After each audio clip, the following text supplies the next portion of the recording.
Vishwani Om Vishwani Deva Savitar Duritani Parasuva Yad Bhadrang Tanne Asuva. Friends, today we are with another specific lecture, and this lecture is regarding our planning system, city and village plannings in ancient India, how the ancient Indians or the Vedic rishis, they used to plan the cities and towns in this country, and they used to leave some space for forests, for residential areas, for agricultural area. So it was done all in a very planned way. And most of today in our modern era, what we are seeing is a very uh, haphazardly maintained cities and towns. There we don't find any such planning where ecology may be maintained, and due to all these problems we are seeing the global warming, ecological crisis. So keeping in view of the present scenario, it was decided that the lecture on the ancient Indian village and city planning may be organized. And we have with us a very suitable scholar, Dr. Niranjan Mangla. He did his work or studies in modern sciences, but he studied the Vedic system also, ancient knowledge system also, and he will be presenting his views based upon Samarangana Sutradhar and other books regarding the city and village planning in ancient India. So I invite uh, Sri Ashwini Rajpal ji from Canada just to introduce our today's speaker. Ashwini ji. Namaste and welcome, everyone. It's my honor to introduce Dr. Niranjan Lal Mangla, who did his BTech in Mechanical Engineering from IIT Delhi. He did his master's and PhD from the University of Mississippi, USA. His research concentrated on the control of boundary layers for a reduction of drag and generation of lift. He has taught for many years at RECK and YMCA University of Science and Technology.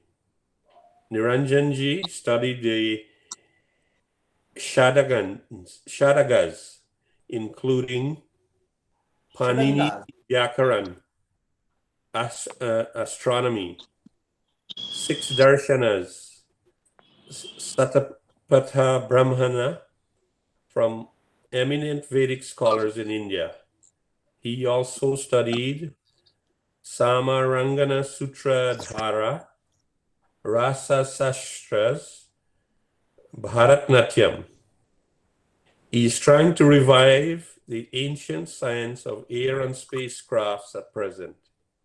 He has published Sriman Manusmriti Purified and Srimad Valmiki Ramayana Purified recently. He wishes to establish a Vedic university. Dr. Niranjan, over to you. Thank you.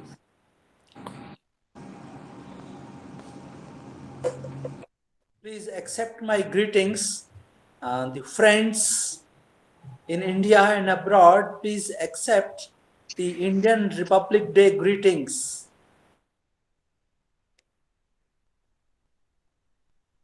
We got independence from the Britishers, but still we are not really independent of the ideas which have been thrown upon us by the Western culture. And nowadays, we are seeing so many problems like corona, climate change, pollution, terrorism, and various personal and social problems which have cropped up. The solution to most of these problems lies in the proper village, town, and city planning. So that's what my topic is, that the sustainable solution to global peace and prosperity is the Vedic village and city planning. Of course, along with that planning, two more things go hand in hand, that is the animal power and the man of character.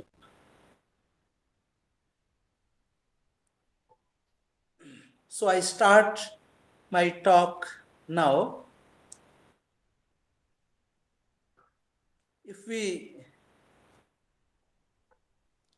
the causes of the distressing climate change, pollution, pandemic, terrorism, personal and social problems in the light of Vedic sciences are the combustion of petroleum products, the disposal of sewage and industrial waste into water, the release of inconsistent vibrations into the atmosphere, unlimited oblique overpopulated towns and cities, and heavy machinery.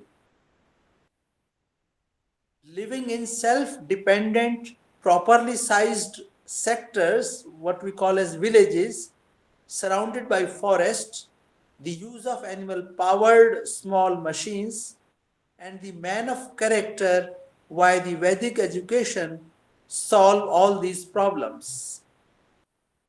Engineering, medicine, and defense can still be achieved with the environmental friendly Vedic science and technology. This is the only sustainable solution to global peace and prosperity. So, this is in brief my lectures will be about.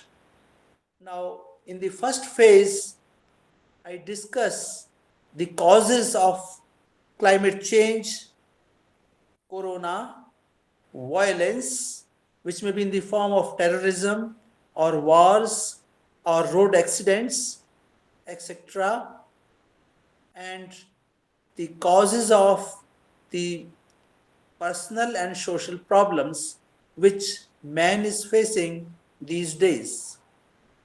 So, the first part is the causes of all these problems, because unless we know the cause, uh, it's difficult to find the solution. So once we know what are the causes, then we can remove those causes in the form of the solution. Now, global warming is clearly visible by the use of fans in traditionally cold regions. The melting of the glaciers and increasing wildfires, cyclones and heavy rains are occurring at improper times. Dr. Ravi Prakash, can we see pictures 1, 2, and 3? Page 4. Page 4, can you display the pictures? Yes, right. Thank you. So here we see that the first picture, see the glaciers. This is the picture shown by NASA.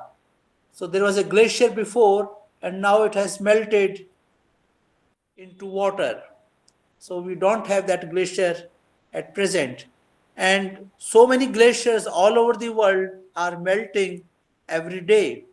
And we know that the Arctic ice and the Antarctic ice is also melting. Mountains of ice are just breaking down. Now, similarly, the wildfires.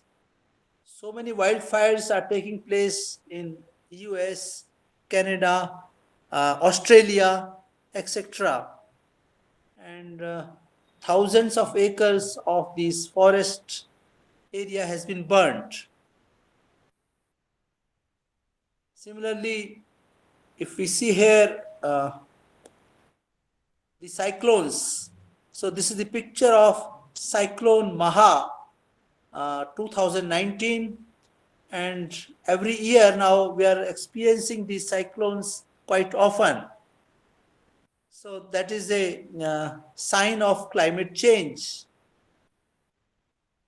Similarly, Corona, this picture is of course familiar, how it is troubling all of us these days. So again, if we see here the picture number 5, the road accidents, I shall be discussing about it also, that lakhs of people are dying every year because of these road vehicle accidents. So, cyclones and heavy rains are occurring at improper times. Many regions are having rains much less than the normal. Climate change. Now, I'm not giving the references, but in my paper, like the Intergovernmental Panel on Climate Change 2019 has clearly brought out all these issues. So the climate change is pinching men, animals, birds, and sea creatures. So again, United Nations climate change poses a threat to our oceans 2021. We see that article. So the sea creatures are also in trouble these days. Shortage of drinking water and healthy food, air and water pollution, and various diseases like blood pressure, diabetes, mental stress, etc. are common. Every day, men, women, and children are being killed by terrorists and viruses. Scientists are alarming the doomsday. So, the doomsday clock announcement 2020, scientists are saying that doomsday is very close. Now, distressed man wants to abandon this earth and go to Mars. So, Simon Worrell, 2018. But that will be the pursuit of a brainless coward. The intelligent and brave's duty is to find the cause and solve the problem.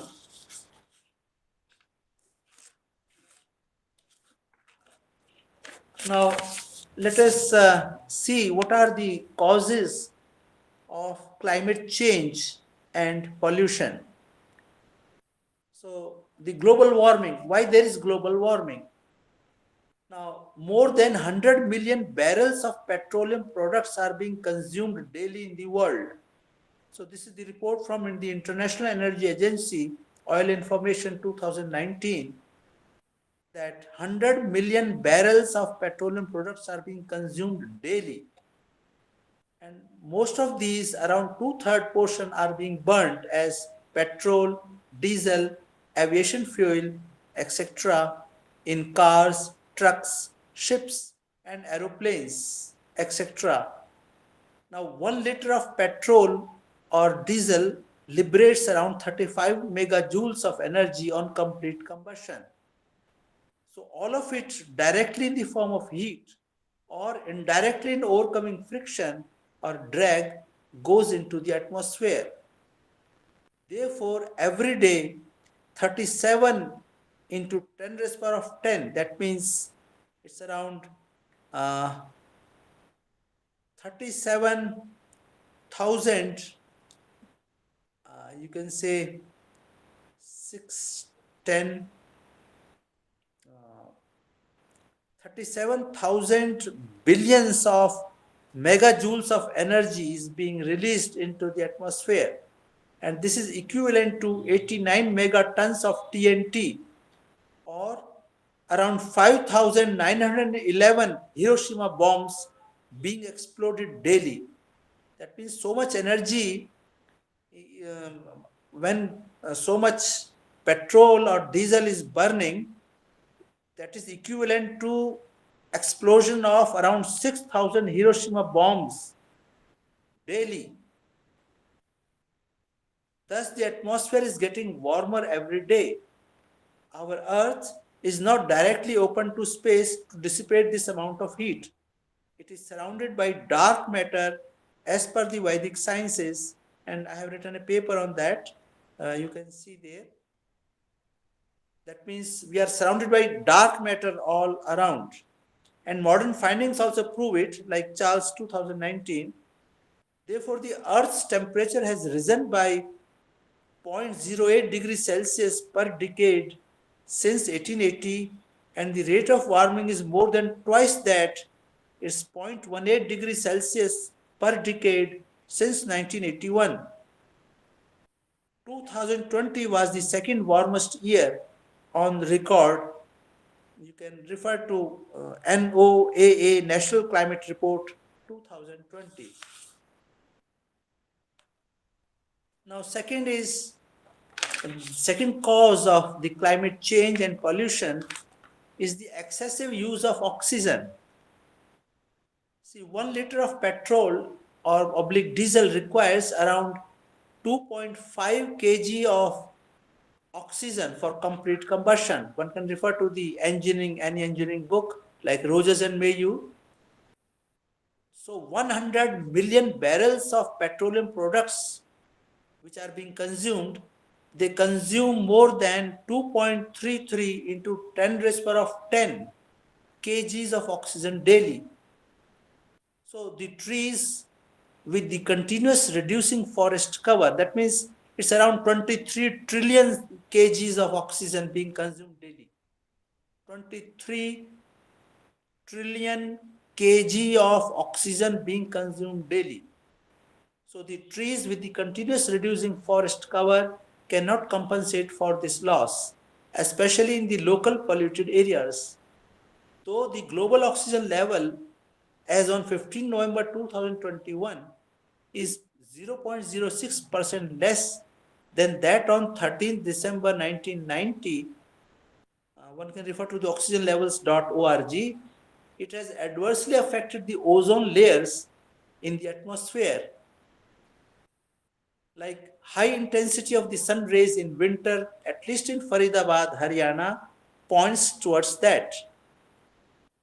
And it has also affected the dissolved oxygen in water in the oceans. I repeat, the excessive consumption of oxygen in the world has affected the ozone layers and the oxygen dissolved in the oceans.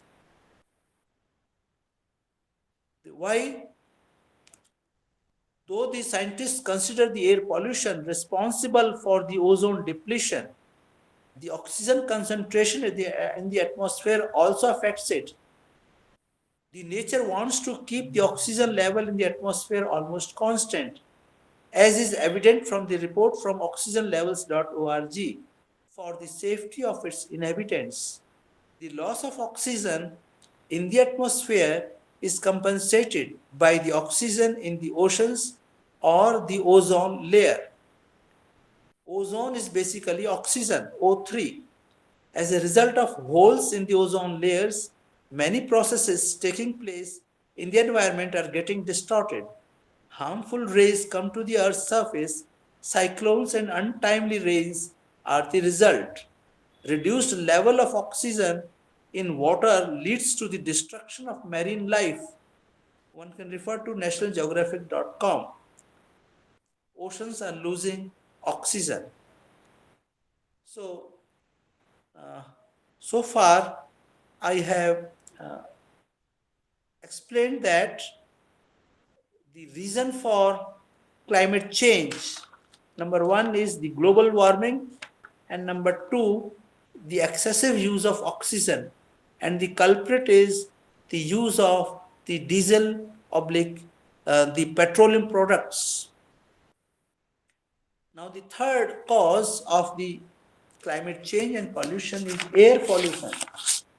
Combustion of petroleum products leads to the formation of toxic gases like carbon monoxide, nitrogen oxide, nitric oxide, sulfur dioxide, etc. A A person standing near a petrol oblique diesel vehicle can sense it. One can imagine the scale of air pollution when 67 million barrels of petroleum products are being burnt daily. 67 million uh, barrels. Now, life has become miserable in a city like Delhi. The air quality index at 3 p.m. on 14th November 2021 in Pusa, Delhi was 187 AQI. Now, it should be between 0 to 50 AQI for healthy air, but it was 187. Breathing, heart, and brain diseases have sprung up. So one can refer to the World WHO 2018. Polluted air affects the trees also. As per one can refer to the Encyclopedia of the Environment 2019. So keeping in view all these points, Lord Manu says, do not throw a medhya into fire. So one can refer to Manusmriti, and there that is chapter 4, verse 53. So now petroleum is amedhya because its products on combustion generate amedhya gases, and therefore combustion of petroleum products, even on a small scale, in a reciprocating oblique jet engine, etc., is non-virtuous. It is a sin. Now, fourth point is the pollution by electromagnetic waves, vibrations. The sound of a horse gallop is pleasing. The sound of a scooter oblique truck engine is harsh. The unpleasant sound waves, vibrations adversely affect the environment. So one can refer to the Australian Academy of Sciences 2017. The microwave frequencies used for communication, mobile phones, etc., are also harmful. One can refer to the paper by Donald McCree. It is instructed by the great seer Patanjali in Vyakaran Mahabhashyam that the use of incorrect words, that is non-Sanskrit words, is non-virtuous.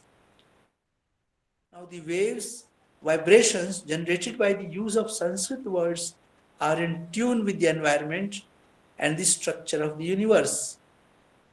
Manusmriti clearly says that this whole universe was created with the Vedic mantras. So the waves, vibrations generated by the use of non-Sanskrit words, macro or micro, starting from the engine oil till 5G, they are all creating an imbalance. They are producing an adverse effect on this whole environment and the universe. The excessive use of electromagnetic waves for telecommunication is creating havoc. Now, the fifth reason for climate change is the water pollution. The main reason for water pollution is the discharge of excreta, industrial waste, etc. into water. Around 8 liters of water are used in one-time use of flush in the toilet. Around 5 liters of water are used for one-time urination. A man uses toilet at least once and urinates around 5 times a day in 24 hours. He uses 33 liters of water daily. Even if half the population of India uses flush toilets, 22.4 into 10 raised power of 9, that means around 22 trillion liters of water are being used and polluted daily. Dr. V. Prakash, can you show these figures on page that is 8? Right. Page 8, water pollution. Right. So 22.4 into 10 of 9 liters of water are being used and polluted daily. So that's a huge amount of water. The water used for bathing and washing of clothes, etc., is also mixed with that. Thus, one can see the dirty, foul smelling streams flowing on the outskirts of towns and cities everywhere in India. These then fall into the main rivers oblique oceans. One feels ashamed of the dirty Yamuna River near Delhi or the sewage water streams falling into the Ganges near Varanasi. All the river water gets polluted. Common man is obtaining polluted sewage water in the rivers instead of the pure Himalayan water. That's a great uh, cir- uh, that's a great puzzle now. Sewage treatment plants cannot purify water completely. Subtle toxic particles still exist. Therefore, the drinking water is getting scarce. Sufficient water is not available even for common usage. Contaminated water used for irrigation contaminates the food. Hence, food is generating diseases. Intelligence to differentiate right from the wrong is deteriorating. Polluted water contaminates the soil and even the air after evaporation. There is deterioration of the environment, and therefore the Lord Manu says, do not discharge urine or feces or spit into water, anything stained with amedhya, blood or poison into water. So this is a very simple verse which tells that do not throw urine or feces or spit into water or any amedhya into water. So that's a sin.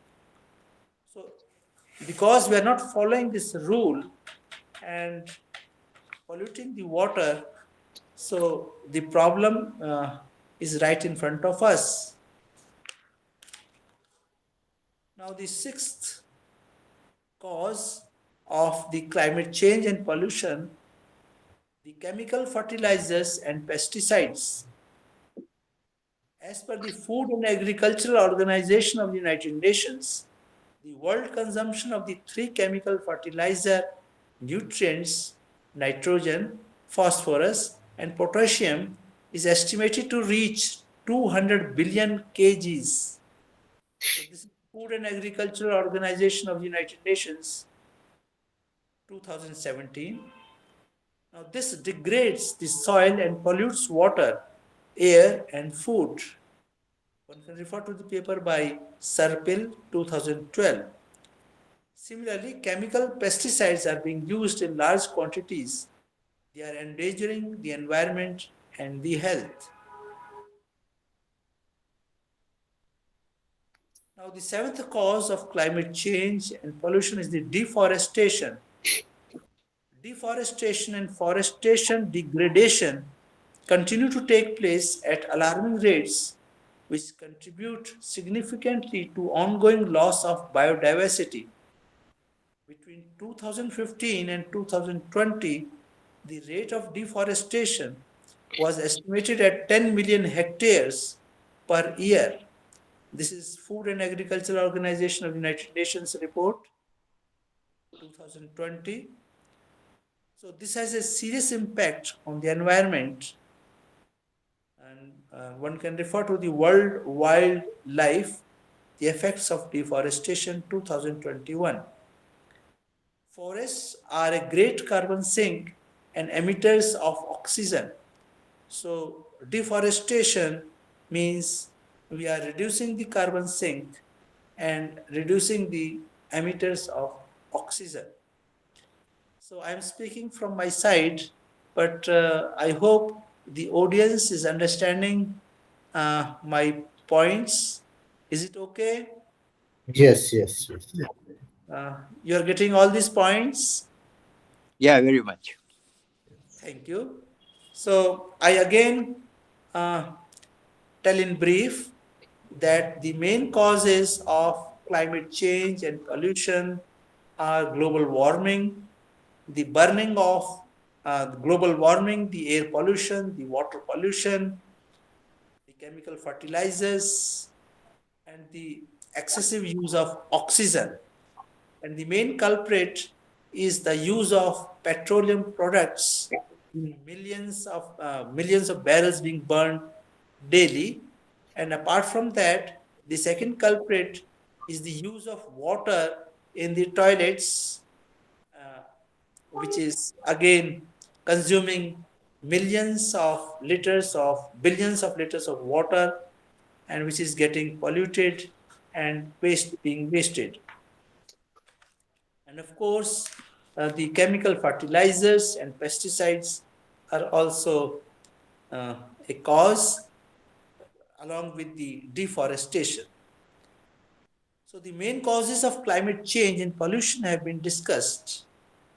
Now I come to the causes of, because my topic said the sustainable solution to climate change, the pandemic, right? Corona. So what is the cause of pandemic like corona and other diseases? See, the pollution of the environment and climate change are responsible for various infectious diseases.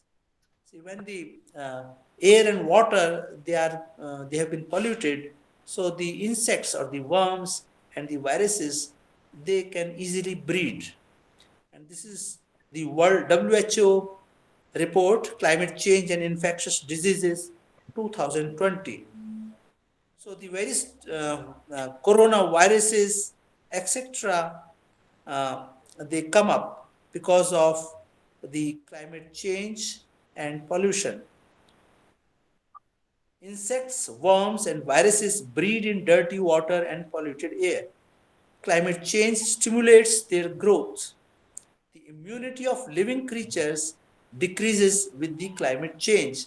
For example, now, because if in winter, if it is if severe cold, or in the summer, if it is severe, the temperatures are very high, then the living beings, they also feel their capacity to fight the various diseases, that the immunity also comes down. So the immunity of living creatures decreases with climate change and unhealthy environment and food.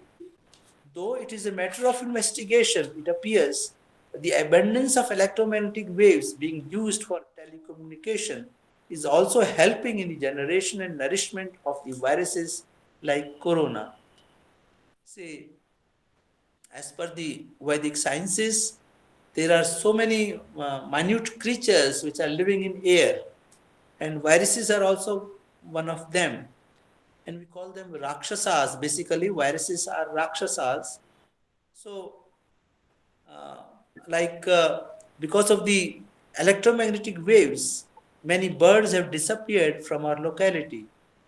And similarly, it's very much possible that so much of electromagnetic waves in the environment is helping in the breeding of these viruses. Of course, the absence of physical exercise leads to decrease in immunity to diseases. Diabetes, blood pressure, sugar, etc. become common. So, my point is that the cause of these pandemics and other diseases is also the climate change and pollution, which the pollution also includes the waves which are now present in abundance all over the earth. Now, next, the cause of violence or terrorism in the world. See, the cruelty towards nature, which is a non virtuous act or sin by human beings, indirectly generates violence. This is very important. Like to every action, there is equal and opposite reaction, right? In science. Similarly, Lord Manu says, a non virtuous act is not immediately fruitful. It slowly returns back and cuts the roots of the sinner. So, this is Manusmriti chapter 4, verse 172. So, avashyame bhoktavyam shubha shubham ved shatpathe api agachati. Karam Shubha Shubham. This thing. Avashyameva bhoktavyam kritam karam Shubha Shubham. Oh, Shravana. So, when man is uh, cruel towards nature, is causing violence towards nature, so the nature is reacting back. And so, man is getting violence in return, and now this violence is in the form of wars, road accidents, terrorism, etc. So, therefore, there were 40 million casualties in the First World War and 80 million casualties in the Second World War. We can refer to Wikipedia, World War II casualties, and let there be no Third World War with God's grace. So many people are being killed by terrorists and accidents every day. Approximately 1.3 million people, that means 13 lakh people die each year as a result of road traffic crashes. So one can refer to that picture 5, which I have already shown. And between 20 to 50 million more people suffer non-fatal injuries, with many incurring a disability. This is the report from WHO, Road Traffic Injuries 2021. Now the viruses, that is corona, etc., are killing us. There were 249 million confirmed cases of COVID-19, including more than 5 million deaths as of 8 November 2021. This is the report from WHO, Coronavirus 2021. Now, atomic war, if you, Dr. Ravi Prakash, can we show on page 4, picture 6?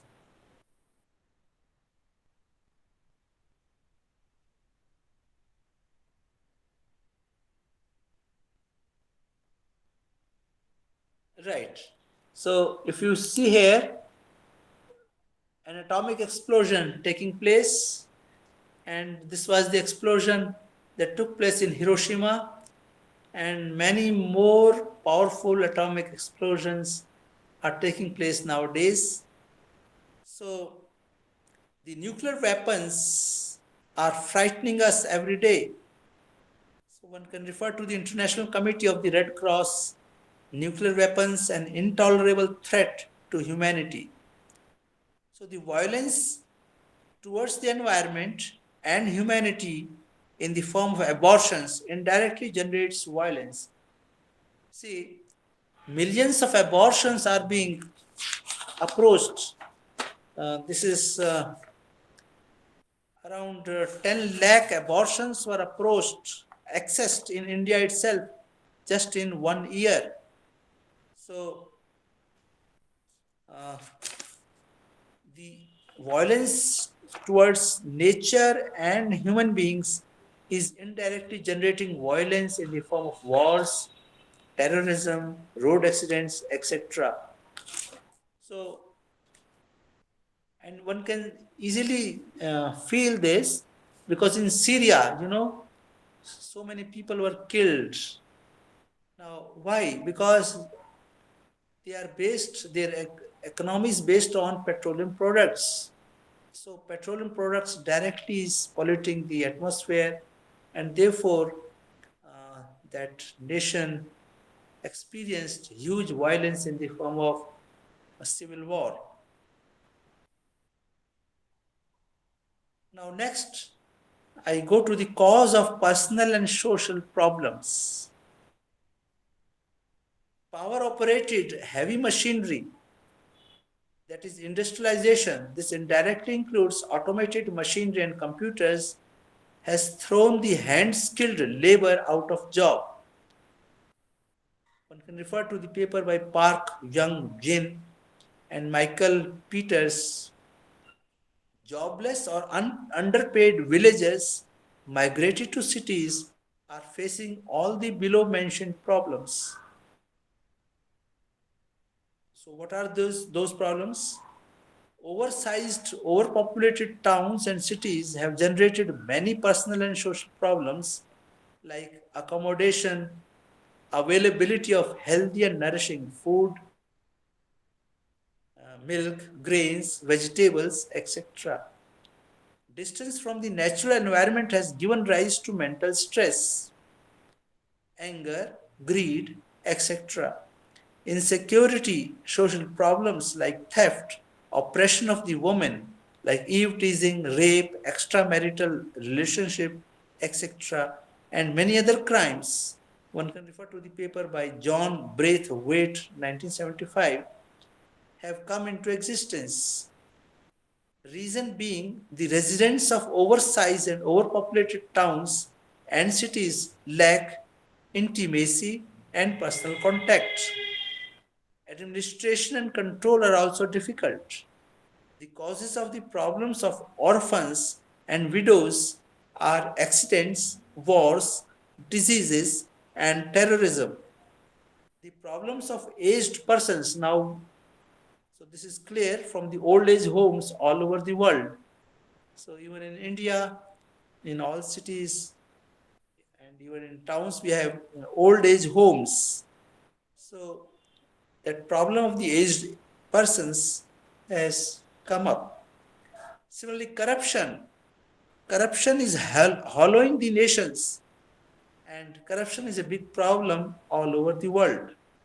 So the cause of these two problems, that is the looking after of the aged persons, care of the aged persons, and corruption, is the absence of the men of character, because now the character of the people is deteriorating, or it has deteriorated.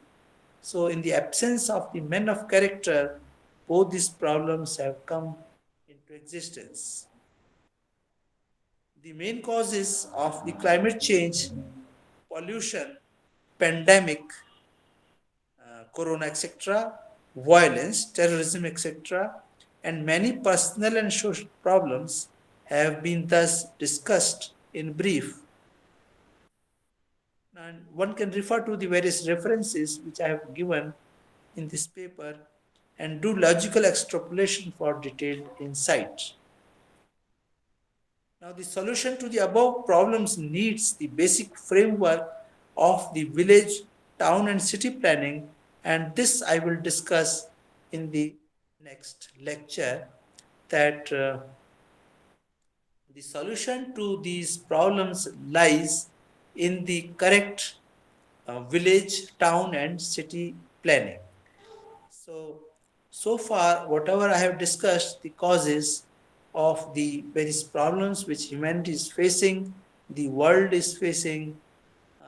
If you have any doubt or if you want to discuss anything, please feel free to ask me.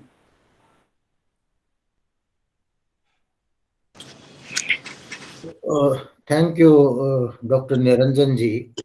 He has given an elaborate description of the causes that are causing the global warming and the other problems in the society. He pointed out and he referred to some shlokas of Manu Smriti, where Manu says that the amedhya things, either they should not be burnt into the fire and they should not be thrown into the water. If we are going to burn them into the fire, then they are going to pollute our atmosphere. And if we are going to throw them into the water, then they are going to pollute the water. And this is what is happening, at least in our country today. And not in our country, no doubt we are throwing amidhya things into water and polluting the water of our rivers and other uh, streams of waters. But in the whole world, these amidhya things are going to be burned. You know, in Vedas, there one more word has been used for these amidhya things, and that is called as purisha. Purish means excreta or the feces.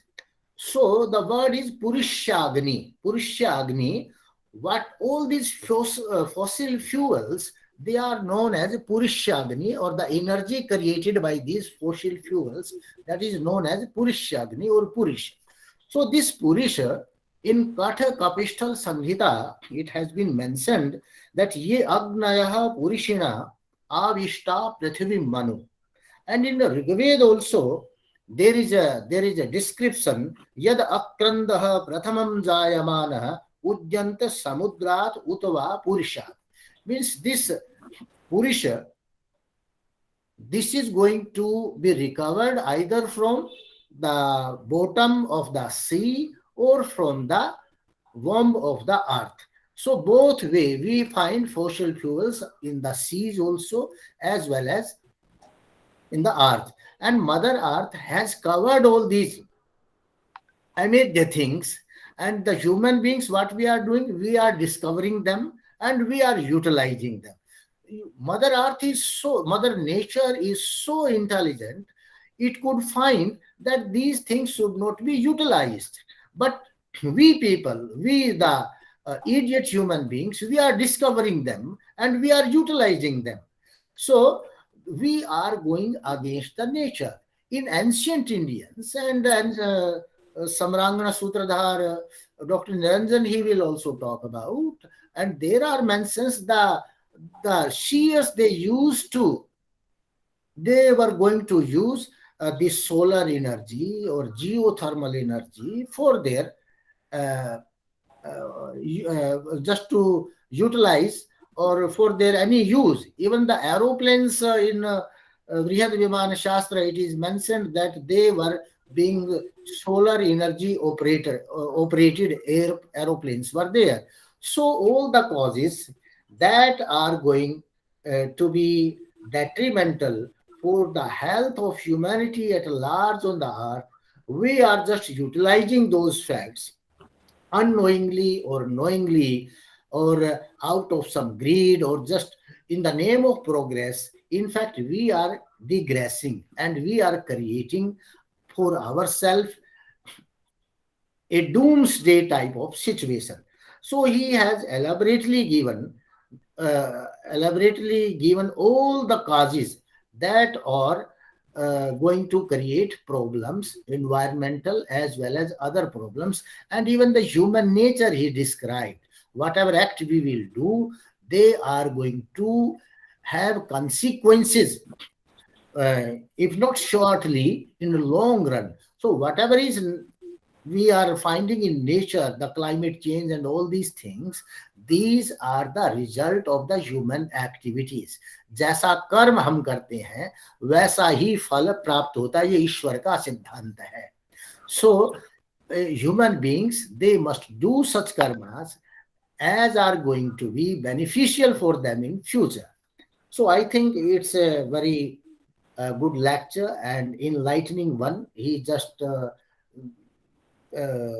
gave all the causes and enumerated all the causes, and he also told that how we are consuming maximum oxygen from our atmosphere, but we are doing deforestation also, and due to this deforestation, whatever oxygen is being consumed, we are not going to make it up in the atmosphere, and that is how the ozone layer is going to be depleted, but because that is a reserve of oxygen, we can say. And if we are going to take more thing on the earth, then the reserve will be depleted, and then there will be no place for human beings to reside on this earth. So I think it's a very good lecture, and if any of our participants or persons in the audience, if you want to add something or want to ask any question, further queries, this house is open. Yes. Can I? Yeah, yes. Okay. It's a wonderful presentation. I really enjoyed, and you have flagged all the issues which are very relevant. I was just wanting you to go back to that Patanjali is what you said, and that's very important. When we, in our day-to-day conversation, that's one. And number two is that when the world is now shifting to electric car, to what extent it is going to help, because the electricity is also generated by not hydel power, but it also causes a lot of combustion. So, to what extent that is going to help, or so your comment on that? Right. Now, point one was Patanjali's words. Patanjali says that the use of incorrect words, that is non-Sanskrit words which are not correct as per Vyakaranam, Yes. is non-virtuous, Mm-hmm. adharma. So why he is saying like that? See, when I pronounce a word purusha correctly, purushaha, athva gauhu, so it has some effect on the environment, our whole universe. Whereas if I misspell this word ga, go, athva gau, kimapi anyat, if I am speaking it in a distorted way, the vibrations which are then generated by that non-Sanskrit word or polluted Sanskrit word or incorrect Sanskrit word, they are that is a non-virtuous act. So why he's saying that it's a non-virtuous act is not just like that, but because that incorrect word has an adverse effect on the environment. So when Great. he's so much subtle, he's hinting that we have to use correct Sanskrit words. Then the vibrations generated by the engine or the vibrations of the electromagnetic waves which are using for communication, Mm-hmm. they are all non-Sanskrit waves, vibrations. Right. Hence, they are creating a nuisance or a great adverse effect on the environment. Mm-hmm. So this is very subtle thing from our seers, and the Vedas are clearly telling it again and again. This whole universe was created with the vibrations of the Vedic words. Mm-hmm. Like the sun was very close to the earth, and the Devas took it away from the earth by speaking the word. There's one word. Ghritachi, nahi. So I'm forgetting that word, but by Okay. just pronouncing that word, that means the vibrations of that word, the sun was taken away from the earth. So the whole universe is basically we call material waves. See, material waves are very famous in science. So each material is having some waves in it. But what are those waves? If we will decipher them, we will find that those waves are nothing but the Vedic mantras, some Vedic mantra word or the other.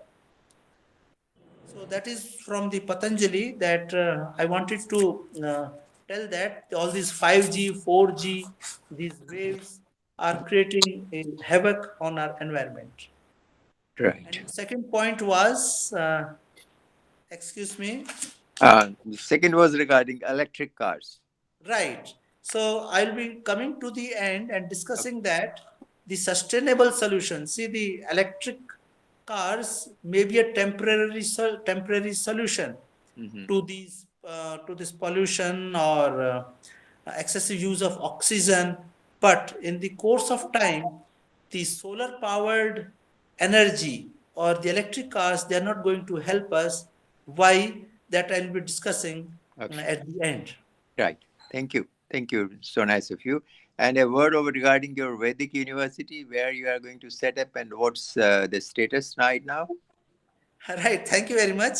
It's all on paper at present, and Okay. it needs around 200 crores of rupees for establishment. Mm-hmm. And I want to establish in Pushkar first, Pushkar, Right. Rajasthan. So it needs around 400 acres of land and around 2.5 kilometers of the reserve forest all around it. Mm-hmm. So of course, the reserve forest will be coming from the government, Mm-hmm. but 400 acres of land has to be bought.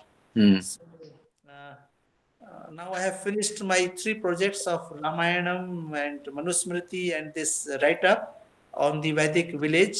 So my fourth project is to succeed on. I have been working on research on the ancient air and space flight systems. I hope to make some progress soon. And with that progress, So you have some initial discussion with the government of Rajasthan regarding land availability, etc.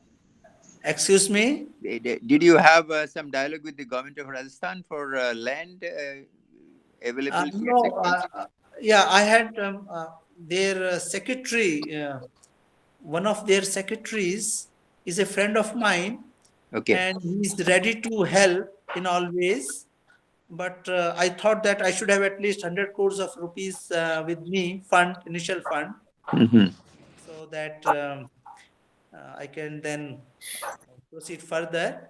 Right. Because government can help us, but unless we should also have some thing with us. True. True. True. Yeah, we have Suppose here Swami Vivek. Ramdev is also ready to help, Okay. but I have to stand here on my feet because he may start the university, but in every year we need some expenditure to be incurred. So I have to stand on my feet to meet all those expenses every year. Okay. So we have here Vivek Gargol. So he has raised his hand. Vivek ji, if you want to ask any question, you are. Yes, sir. I want to ask one question. Are you getting me? Yes, Yes. yes, we are getting you. So I just got the news that more than the 1500 cows were killed in last 7 days in Andhra Pradesh, and there is a one video is going to be very viral. So what I think so that this kind of pollution is also create this some kind of the negative vibrations in the environment. So do you think it's also create an impact, a negative impact, a curse or a kind of the uh, means the when the cows Indian cows get used to be killed, then uh, जो दर्द उसमें निकलता है that's also affect a lot. Yeah, right. So you have pointed to the right point. See, thing is, that's why I said millions of abortions are going on in India. And as per the Vedas, even one abortion is Mahapatak. Mahapatak, you understand? That means if we kill one person, if we kill one cow, the violence generated, of course, uh, it may land us to some problems. But if we are doing one abortion, that is equivalent to killing thousands of persons. You know, it is Mahapatak. So millions of abortions are being accessed in India every year and every month. So what about their chitkar? You know, what about those vibrations? They are creating havoc. Hmm. Yeah, certainly, because whatever unnatural things are done, they are going against the nature, and they are going to have adverse effect in nature as well as on our lives also. So that is why it is said that if the Sanskrit language is a natural language, the frequency and the vibrations of its sounds goes with the vibrations or the frequency of the sounds in nature.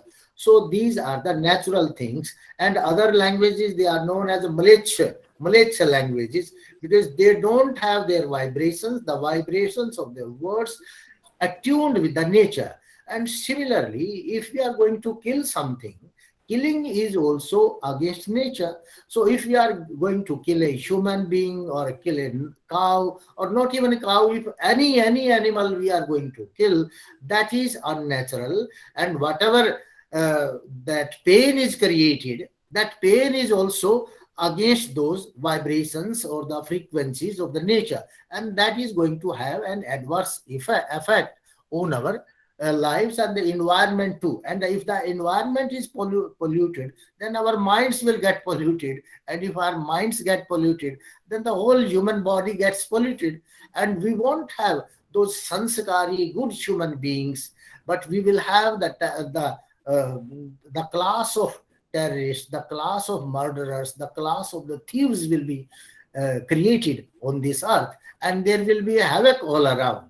So it is said that if you want to, Swami Dayananda says that sare sansar ka propakara karna. If you are doing your propakar only and others are not going to be done any propakar, then that is not beneficial. Because if you are living in the company of the thieves and you are a good person, that has no effect, and in fact that is going to create problem for you. So the entire society has to be uh, taught those lessons of the morality. And if we are not able to do that, even one single part of the land, the people inhabiting a one particular part of the land, if they are living that type of life, so the happiness will come in their life, and all the miseries and all these mental tension, whatever we have, stress and all these things will be over.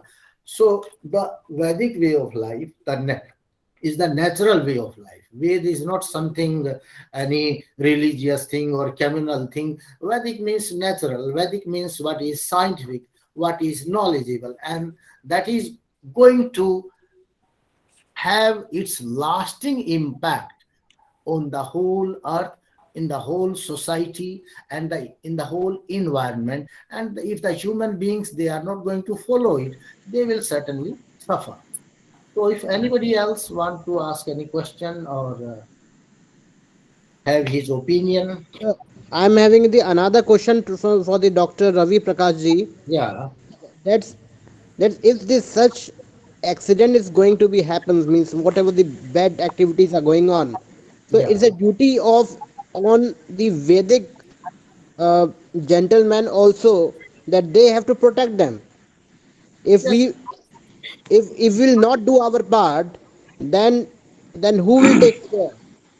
certainly it is the duty of each and everybody, but it is the duty of more enlightened persons. That is, we are going to convene this seminar. We are just enlightening the human beings that what are the main causes that are creating problem in the society, and we are also going to highlight the solutions also, not only causes, but the next lectures we are going to highlight the solutions also. So this is our duty, no doubt. And what a scholar can do, he can just bring home the ideas, he just can propagate these ideas, he can make the ideas known to the whole people. But it is also up to the people to follow it. If they are not going to follow it, nothing can be done. So we are going to put all these lectures on the website also, in YouTube also, so that the our friends who are not able to get these ideas online here, they may hear it on the YouTube also. So certainly it's our duty, and that is why in Rigved it he says, "Vayam uh, uh, Vayam Rashtre Jagriyam Purohita." He says, "Let us be the awakened leader in the nation. We are to be the leader, and as the aware society or the awakened leader. A human being has to be a aware human being, not to be an ignorant human being. And that is why it is said, Rite Jnanat Namukti. There is no, you are not going to get rid of all these problems if you don't have the right knowledge. So our aim is to impart the right knowledge so that the people, they may follow the right path and they may enjoy their mundane life. So do you think And the Prajanya Shastra is also the kind of the solution for that? I mean, for the artificial rain from the Agni Hotra system and yes, yes, during Vedic times, the Varsheshti yajnas were to be done, and those yajnas, through those rain-making experiments were done through yajnas, and the yajna is also called as the Sreshtatamam, Yajjo vai Sreshtatamam term, because that is the creative thing. If there is rainlessness, or if there is a famine and we are going to make it rain in those areas, then there will be the nature will get nourished with the plantations and all these things, and which are again going to provide us this oxygen, and they are going to rebuild that depleted ozone layer also. So these are all the creative acts. So all the positive and creative things, they acts, they are called as yajnas. Thank you, Guruji.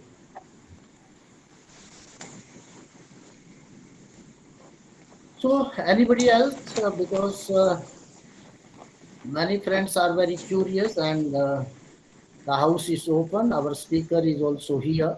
He wants to give more scientific data if you need, because he has done a lot of work on this paper while preparing this paper. Dr. Niranjan, Yes. just a comment.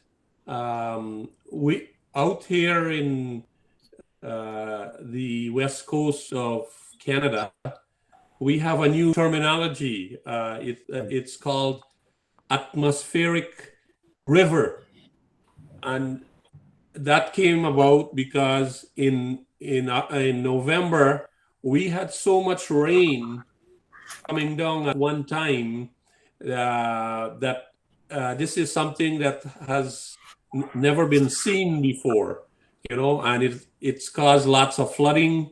It's caused lots of landslides, and highways were washed away and things like that. And we were cut off from the rest of Canada for a bit because of all of this. So atmospheric river is something new, and we expect more of it. So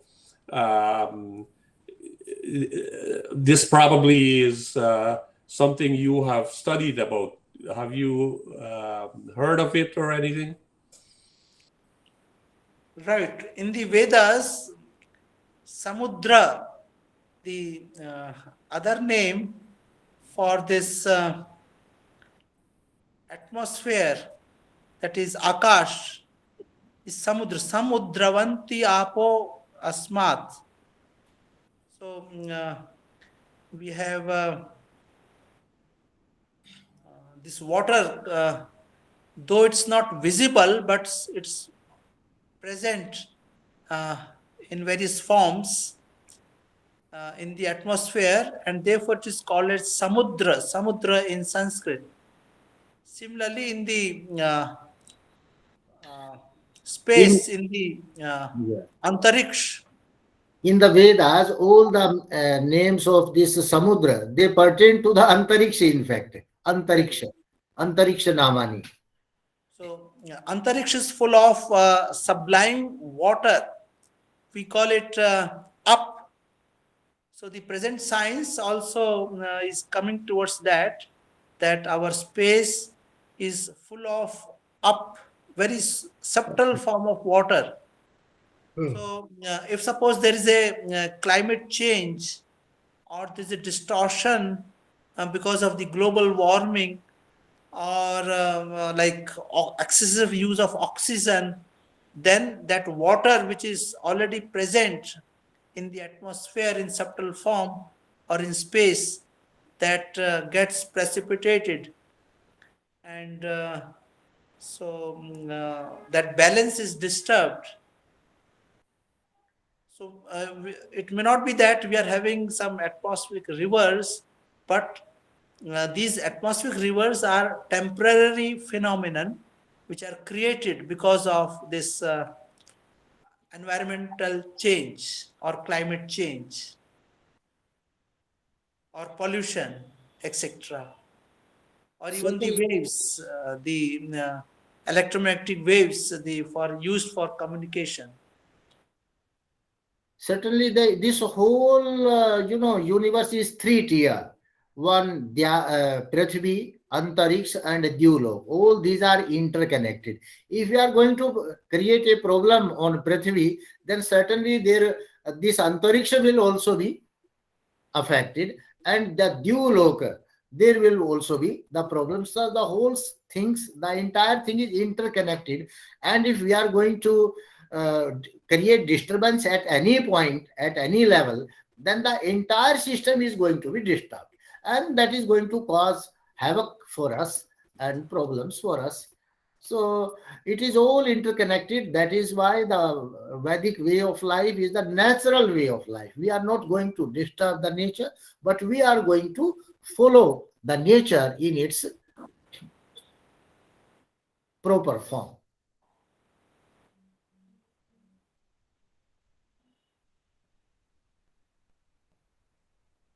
So, am I clear to some extent?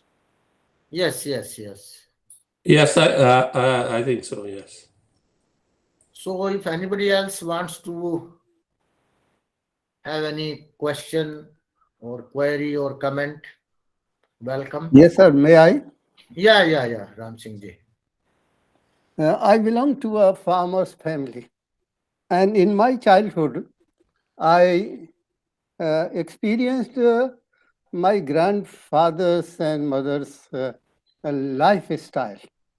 And in those days, or even in today, the lifestyle is so natural that so many diseases were out of naming, and so many problems the Manglaji said they were not present in those days, and all the ancient uh, traditions or say the practices were used. So lifestyle of a village, though the science has realized so much, but in those days everything was there, everybody was happy, and no such problems were prevalent there. So village life that I enjoyed, it was the solution of all the problems that has been created or propagated by the modern progress. So, is it my right thinking, sir? Yes, that's what I'm coming to. Now, the solution I'll be discussing. And once you will see the uh, layout of the village and the environment, so whatever you are saying will come true. Right, sir. Thank you very much. So certainly in I also know the Britishers, they did their first consensus, na?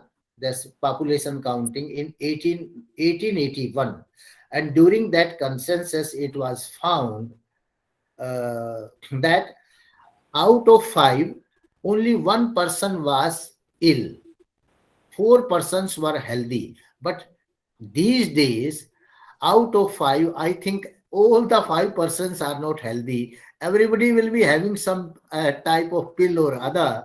So now the system, we can see how either we are progressing or degressing. That's a thing to be realized. Because during those days the people, they were living more natural life, and they were breathing more natural things, and now we are living more unnatural or artificial life. So artificiality has come, we have gone away from the nature.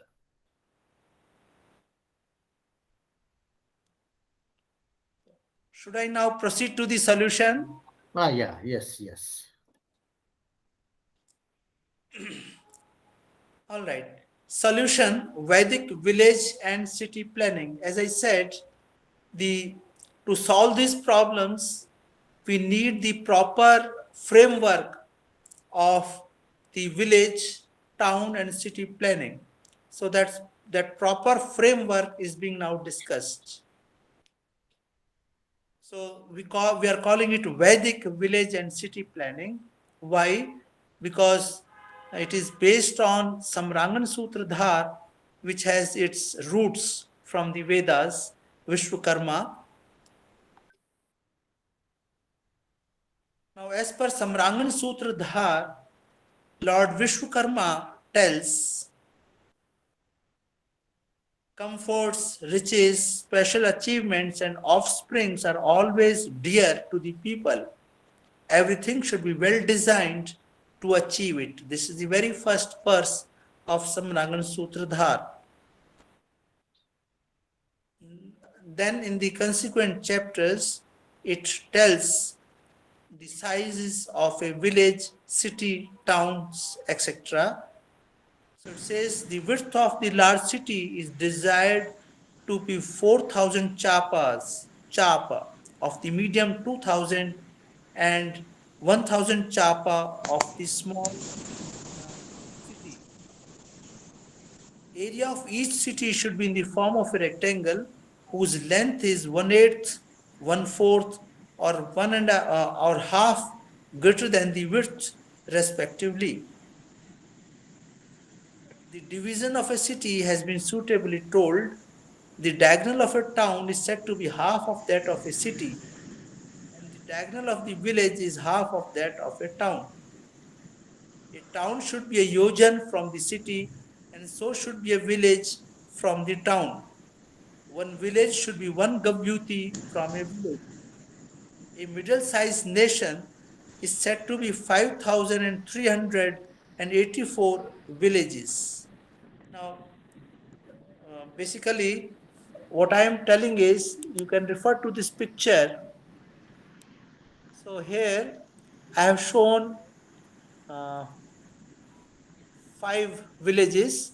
One village is at the center, and then other villages, if you see here, so this second village is around 2 crores from this village village in the center, and similarly all villages around, they are 2 crores from this village.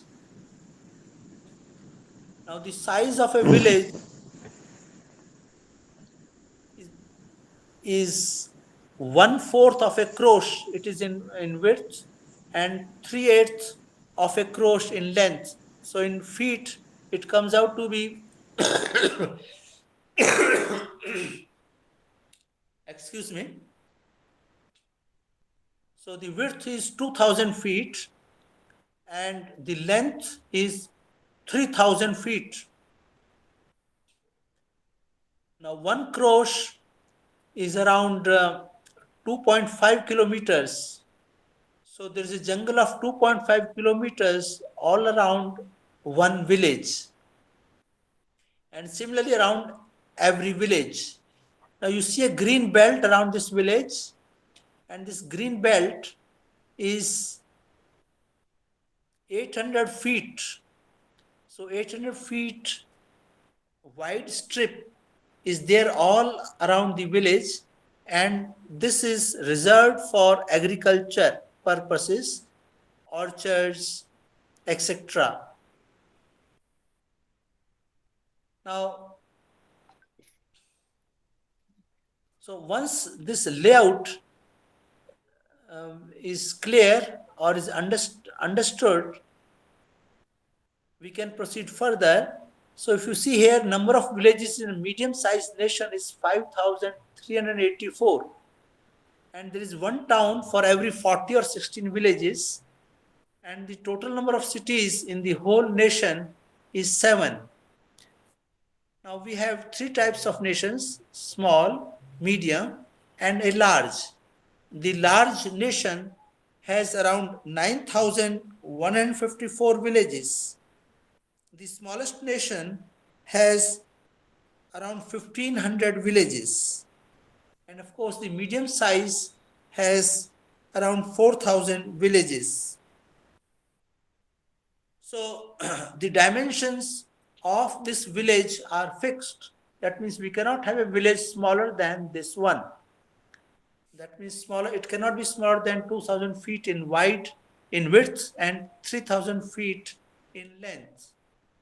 Similarly, we cannot have a village bigger than this. So the dimensions are fixed. Of course, we have a medium-sized village, we have small village, we have large village. But this medium-sized village and the large villages are possibly for other dvipas, which are very big as compared to this Jambu Dweep.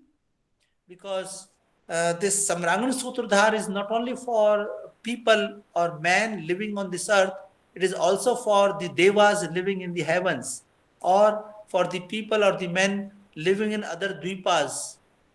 So there, because the space is huge, so one can go for medium size and large size villages. But for this Jambu Dweep, this small size village is suitable. So now this must be clear that our village cannot be smaller than this, it cannot be larger than this. A town is 4 times, the area of a town is 4 times the area of this village, and the area of a city is 16 times the area of this village. So their dimensions are also fixed. For example, in Ramayanam, it's clearly mentioned that Ayodhya was 2 crores. So that means once we give one dimension, that either the length or the width, the other dimension automatically gets fixed. Because here in the verse it is clearly mentioned that the length has to be half greater than the width respectively, or 1/4 or 1/8. Whether it depends on whether it's a small village or a medium-sized village or a large village. Now, if we see the present day structure, we find that if suppose in India, somewhere 20 houses are there and they call it a village. So even 5 houses making a village, but that's a nonsense. As per the Vedic structure planning, we cannot have a village smaller than this. Similarly, the city cannot be larger than the 16 times the area of this village. So that is also fixed. And of course, that cannot be smaller also. So the dimensions of the village, town, and cities are all fixed.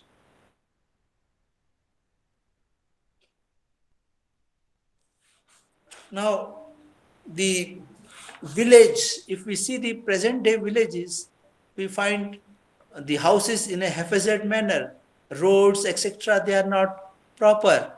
But if you see a Vedic village, it is much better than the modern city sector. So, Dr. Arya, can we go to this page number 15? Right. So if you see here this Vedic village, now this diagram has not been made out of my mind. All these things have been mentioned in Samrangan Sutradhar. So chapter 31 or chapter 10 probably. So there these details have been mentioned, that how many roads should be there, what should be the size of the roads. So this is chapter, let me tell you. Yes, this is chapter 10. So if you see here that all around this red one is basically the fort, the wall, all around the village. Now you'll be surprised that it's not only the cities which were having this wall, even for the village, this wall is prescribed. And now inside, if you see this, we call it Ghanta Marg. So nowadays you can call it ring road. So there is a Ghanta Marg or ring road all around the village. If you see all around the periphery, this white one, it is shown by the arrow. And now you can nicely see the various plots and see the roads, how crisscross the roads are. And there are some main roads which are much bigger for Maharath. That means they are called Maharathya. That means very big chariots can move on these roads. And then there we have some small roads, we call them Rathya, where small chariots can move. And you can see that this 1, 2, 3, 6, 7, 8, 9. This is basically 64 Vastu. That means there are 64 plots in this. Similarly, we can have 100 Pad Vastu and so on. And now you see a Brahmasthan, and at the center there is an open space. One cannot have construction in this. So plots 1, 2, 3, 4, that's known as Brahmasthanam, where no construction can be done. And even in abroad, if you see that these nice cities or towns, they are having a park or an open area at the center, and there are buildings all around. So the village, the shape of the village, the layout of a village is similar to the layout of a town, and it is similar to the layout of a city. Only thing, their dimensions are different. Thus, the village is not like a present Indian day village. It is a very well developed sector, which is better than Chandigarh sector. See, even the modern sectors are not made like this. And then all around this village, if you see a green belt, so basically the park, we call it Aram. In Sanskrit, park is known as Aram, right? So there is a park all around the village, and you can see that we have these gates all around. This one gate. Through this gate, the people can come in this park. So it's easily accessible by all because it is all around the village. And then you see a blue line. This blue line, so this blue line is basically Parikha, which is full of water. That means there is water all around the village, right? And this stream or this canal of water all around the village has lot of flowers in it. So now it has dual purpose. First of all, it maintains proper moisture in the village, and secondly for beauty, and thirdly for protection. Suppose some enemy comes, then it is difficult for him to enter the village straight away because of this water all around. So we think that this Parikha was there all around the cities. No, it was all around the towns as well as villages also. Now, after this this green strip, you see this orange strip all around. So basically, that is again, excuse me, that is a place for the cows to reside. See, the cows used to go to jungles for grazing, and when they used to return back to the village, they were not coming and entering the village. They were staying in this peripheral area, this peripheral marg we call it. So this green, orange, you see patch, and I have shown the cows also there. So that is basically the cows after coming in the evening when they come back after grazing, they stay right over here. So now in villages also we know that we call it, there is a name that most of the villagers have their sheds, cow sheds outside the village where they come and stay. So in the morning they are again released for grazing. So that means we are not spoiling our village with cow dungs, etc. There is a proper provision for the cows to stay outside the village itself. And of course, we have thousands of cows staying in the jungle. That means only the cows which are milking cows, which are giving milk, they are only coming and staying all around this village. So that also serves our purpose, that Vedas say that we should be staying in the close vicinity of the cows. So that purpose is also served. So if you now again inside the village, we will have auditoriums also. If you see here, athletics ground, auditorium. So people think that only the modern day people living in cities, they are only enjoying these facilities. No, as per the Vedas or the Vedic this system, even in the village, we are having this auditorium, playing grounds, etc.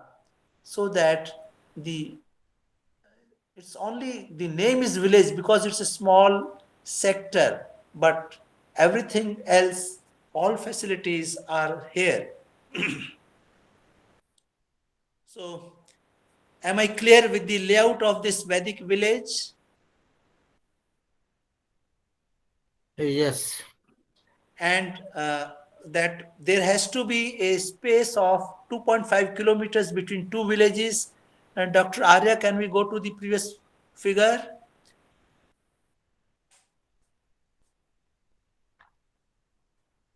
Right. So between two villages, you see there is a there is a forest, reserved forest of 2 crores. That means around 5 kilometers. And that's was the system in olden days in India also. People used to say that the next village is around 5 to 6 kilometers from our village. So that is the that is the age-old tradition of Samrangan Sutradhar or Vishwakarma, that between two villages there should be at least this much distance. There has to be reserved forest between them, and agricultural land cannot be anywhere. It is surrounding the village only because of many reasons, like it gives a green cover to the village. Secondly, the protection. You know, nowadays people say that the stray cattle is disturbing us, and the stray cattle has eaten our crops, etc., or some enemy has destroyed my crops. But once, sorry, the previous figure,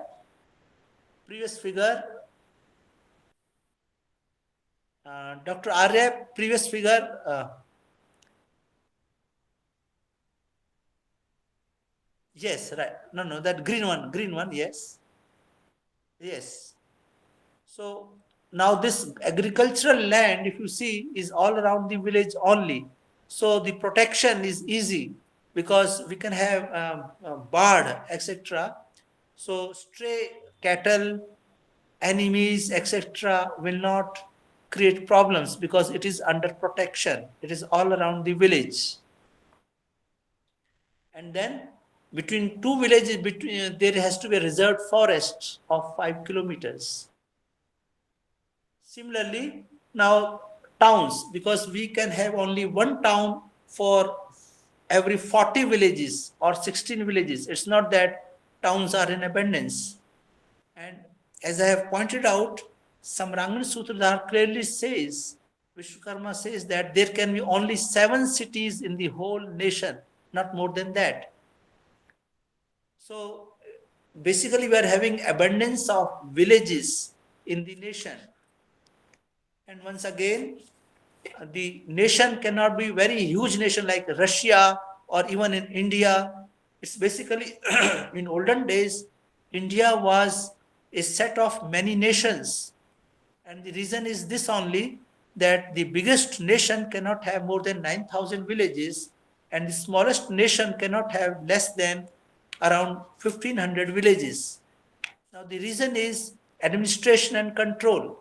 See, now our this Supreme Court is flooded with cases, and years pass, and still there is no justice done. But once the size of the nation is limited, then decision making is easy, administration is easy, control is easy.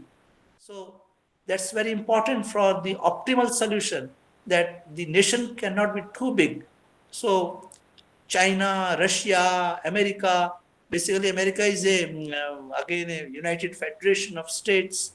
So one has to give independence to the various states. the nation should not be too big. That's a wrong concept of the present day times. Yes, we used to have Chakravarti Raja. That means there was the Chakravarti king used to take care of all the nations, various nations, so that there is dharma prevalent. So the name of our India is basically Aryavarth. Aryavarth was a collection of many nations. It was not one nation. That concept has to be very clear. And Britishers left India. Now we are weeping that Pakistan is different, we are different, but basically there was one culture, one all over Aryavarth, that was the Vedic culture. The Manusmriti was the constitution amongst all these nations.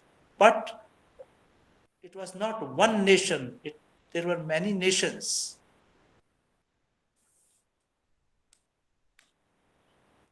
Now, with this layout of the villages, towns, and cities, now I will discuss that how all our problems are solved. And this concept of abundance of villages in a nation is also accepted by Lord Manu. So Manu says that there has to be head. The king should appoint the head of a village, the lord of 10 villages, head of 20, head of 100, and the lord of 1,000 villages. See, this is Manusmriti chapter 2, where it is clearly mentioned that each village should have a head. Now, one has to be clear that head means head. Like, that means he will have all the financial powers. He will look after all things. He is like the king of that village. It's not that he is like a patwari. So patwari has no powers. He just takes care of the various pieces of land, and that also just the calculation that which belongs to what, to whom. But the head of a village means he's like a king of that village. He owns that village. He looks after all the problems of that village. So Manu Maharaj says that there has to be the head of a village, then there has to be a head of 10 villages, and then head of 20 villages, head of 100 villages, and the head of 1,000 villages. So the nation, because as I said, the smallest nation will have around 1,500 villages, medium will have around 5,000 villages. So there will be head of 1,000 village each, right? So now this administration and control is very important. So the structure is very important to administer the masses, to control the masses, for controlling crime rate, etc. That means if anything happens in any village, the head of that village is responsible, or the head of the 10 villages will be responsible. So the king will just take care of the head of those 1,000 villages. So is this structure clear to all of you? Yes. Once this structure is clear of the village, of the surroundings of a village, of a town and city, and the sizes, we can proceed further to the solutions. Yes. Any questions on this?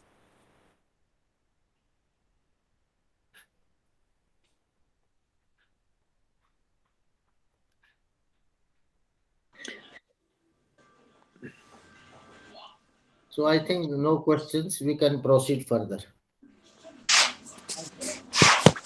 And you will be surprised that Like our village in Haryana is having this parikrama marg all around. They call it Phirni. That means thousands of years back, during time of Mahabharata, all this system was prevailing, but gradually it got lost. And with the Muslims and with the Britishers, the villages were all distorted.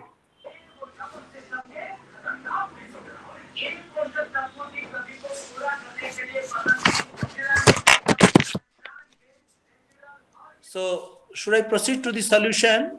Yes, yes, yes.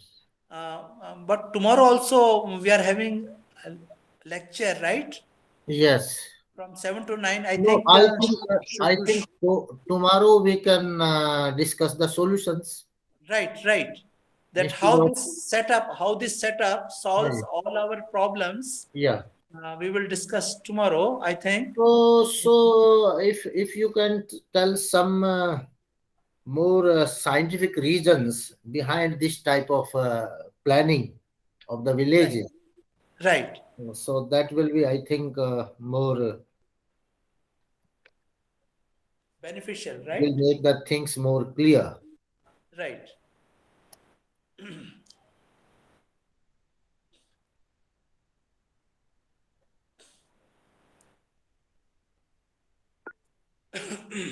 See, one thing is that, Yeah. of course, with the solutions, the scientific facts also come into picture. Yeah. Like, see, the routine of Yeah. a dvija, the Vedic routine Yeah. for a dvija is very important. Mm-hmm. So, one of the daily duties of a dvija is Sandhya Vandanam, and Mm-hmm. that is also in the forest. Yeah. So, with the small size of this village, the dvija can easily go out of the village to the forest for meditation, Mm-hmm. right? And we have heard that this is Panchakroshi Parikrama of Kashi and all these things. So that Panchakroshi Parikrama makes Kashi a village or a city by Yes, that's a good question. because See, they are still doing such parikramas different places. In fact, those parikramas are the same. We can say that the corrupt forms of that planning that was right, prevalent in right, ancient right, India. right. So this peripheral, as I said, all along the periphery, there used to be a Ghanta Marg or Ghantam. ring road. So all villages or cities used to have this ring road, and it's important that the villagers or the residents of the city, they should go round for parikrama, and what happens is, as a result, the one has to take care of the this ring road. It will be well maintained, and also they will come to know that yes, our village is well protected or our city is well protected, Mhm. and it's like puja of this. The village or city is a vastu. Mhm. Vastu means, so we have a vastu devata. See, Yeah, like a house is not a just a material thing. It yeah, has some, it's a living entity. It's a energy. yeah, So, in a similar way, a village is a living energy. A yeah. town or a city is a living energy. And when we are going around in that parikrama marg, so we are basically taking care of that. Mhm. We are doing puja of that. So Yeah. it is this And ring road is a must. one more thing, during this structure of the village that you have mentioned, there is no, was there any place for the commercial activities or shops or markets? And one more thing, you have mentioned these auditoriums, you have mentioned the fields, agricultural land. but the schools and colleges and gurukuls of these villages, the people, because we have also come across from the records of the Britishers that when they surveyed the before Macaulay, they did a survey of the education in India, and the surveyor there, just like Ludlow Cashel and William Adams, they tell that by the time of 1845 or 1830s, in India, there were around some 5 to 7 lakh villages, and every village has a Gurukula. Means every after 200 persons there was a Gurukula. But in this structure, we did not find any provision for that educational sector. Right, very good question. See, basically, the word Gurukul itself suggests that solution. See, the Brahmanas, the Brahmanas who are staying in this village, their house is not a small plot. So this I have just shown the tentative design. So a Brahmana may be having two plots with him. So his house or his house will be quite big, and which will have Gurukul also in his house itself. No, That means but while dealing with this structure, you right, must particularly make a mention of this thing, because the education was the must during that period. right. That is the right aspect, but that Brahmana or the teacher, his plot must be specifically specified into this structure. And I just want to know whether Bhoja in Samarangana Sutradhar, he has made a mention of this. Yes, right. So he mentions that the houses of the Brahmanas have to be at the center of the village or the city, and then the houses of the Kshatriyas, Vaishyas, and Shudras, etc. So there is a well structured thing. I have not shown here, but you are very correct that the Brahmanas, their houses were at the center in the inner of the village. And then he says that the businessmen or the Vaishya, so they, each corner, each part of the village should have a Vaishya's house, so that again, as you mentioned of the shops, so in fact the Vaishya's house, so he used to stay above, and this shop used to be on the ground. So Ground. even in the Okay. villages, you see these structures that Havelis, the shops are on the ground, and then his residence is on the second floor, right? Yeah. So that means the houses itself are built in such a way that if he is a commercial person or a businessman, his shop or his business will be in his house itself, but in a proper place. Similarly, if he is a Brahmin, so Gurukul is there in his house itself, correct? Similarly, if we say some chariot maker, so that means his house will be made in such a way that he can make chariots in his house. So similarly, a blacksmith, so he will have his house built in such a way that his activity can be easily carried out in his plot.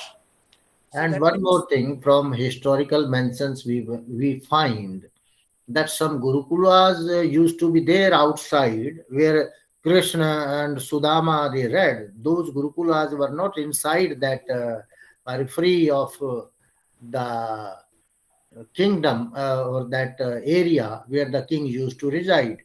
So such ashramas, what was the condition or the position of those ashramas where the acharya and his wife, they used to live along with the students, and the students, they were not allowed to go to their houses because they used to be located far away from those villages or from those residential areas.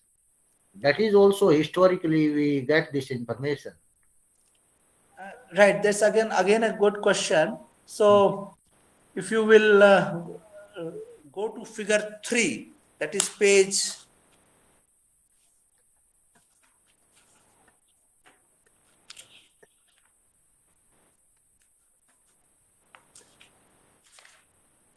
page 20. Can you show this figure 3? Yes. Right. This is Right. So you see here the river Yamuna at the center, and then there is a reserved forest of 1 crore at least on both the sides of this river. yeah. Right.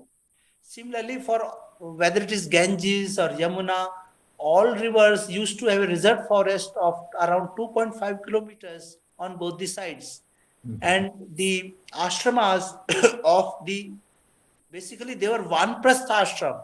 That means we all understand Vanprastha ashram. Yeah. The people, when they used to go to the third stage of the life, that is Vanprasth, as the name also suggests, Vane Prasthita iti Vanprasth. So the ashramas of these Vanprasthas were along the rivers, right? Yeah. So like Valmiki Muni. Yes. So Valmiki Muni had his ashram near the on the banks of the river. Similarly, there were other ashramas, correct? But those ashramas belong to the Vanprasthas, Yeah. not to the householders. Yeah. Of course, Vanprasthas also used to have their wives with them, because one can carry one's wife in one for one prastha. But the grihastha or the householders, they used to all stay in the villages or towns and cities, not in ashramas. That's a misconcept, because Lord Manu clearly says that a brahmachari, if he stays in the village after sunrise or after sunset, that means then he must do he must do repentance by not taking food.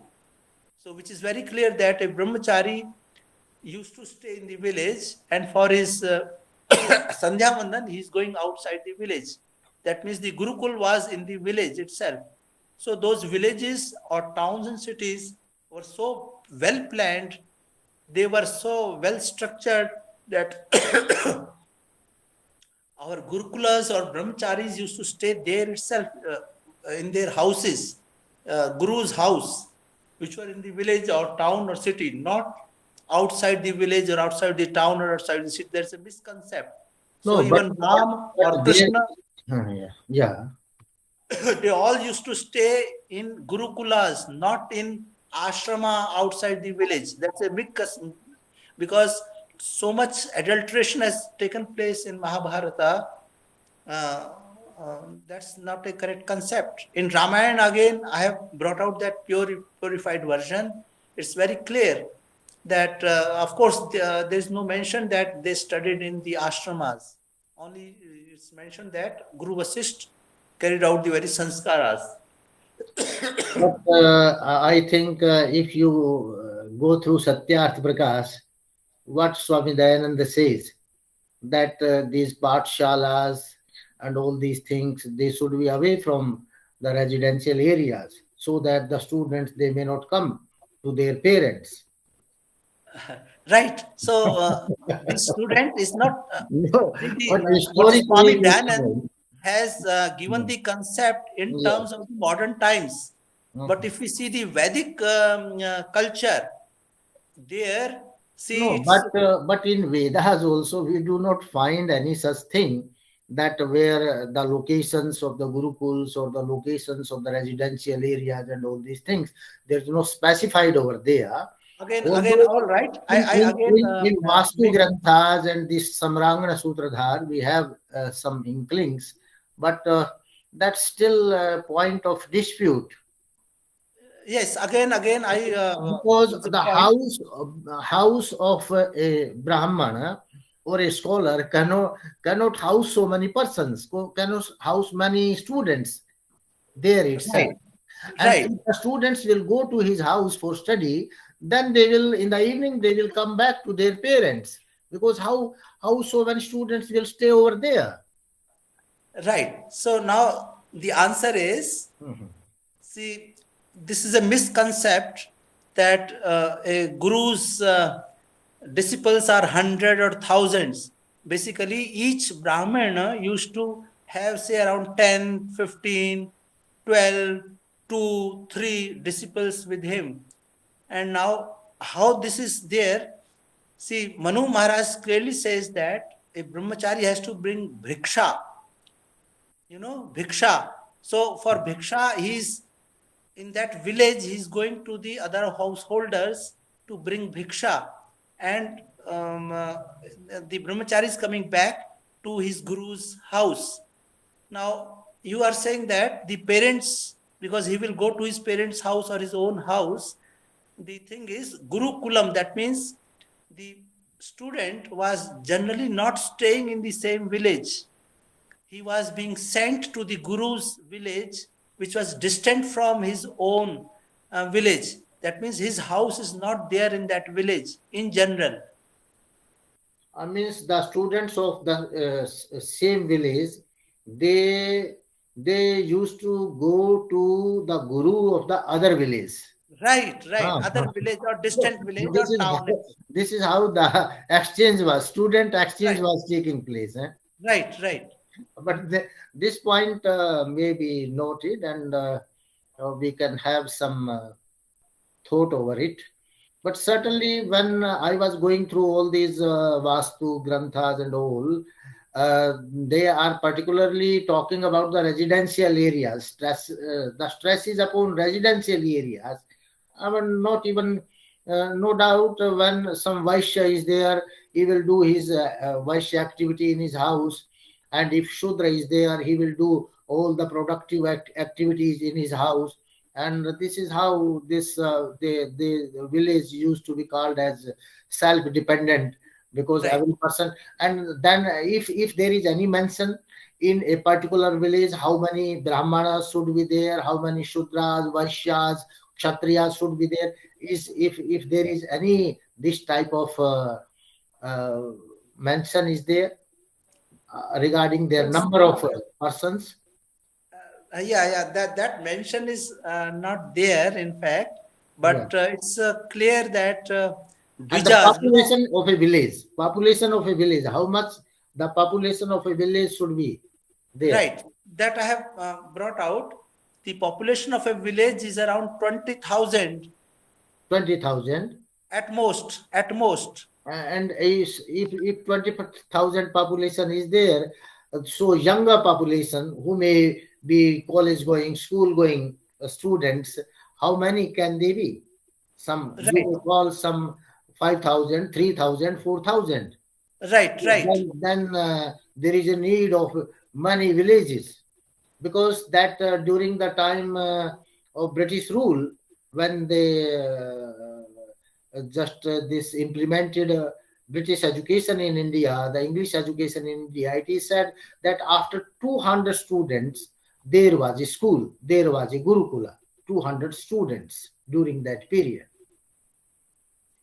So 200 students can together study at a place in a school or a Gurukul. So we cannot say that only 2, 5, 10 or 20 students should be there. Right. So in a village, if suppose there are 10 brahmanas and each brahmana is accommodating 10 students, So 100 students will be accommodated.